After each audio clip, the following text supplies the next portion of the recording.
Do the lights come on inside and outside of the vehicle? The headlights come on, but the door doesn't buzz, and I don't get my dash is lighting up. Normally it lights up, and I can see my mileage. Right. But you can't see any of that stuff? No.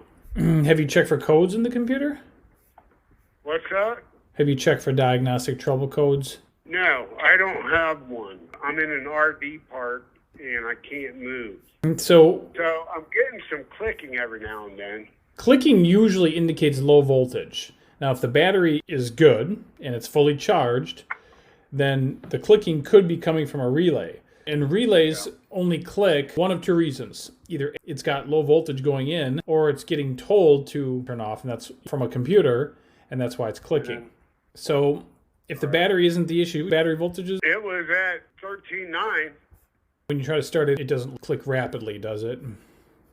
No.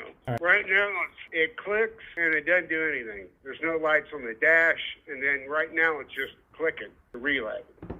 Which relay? In the fuse,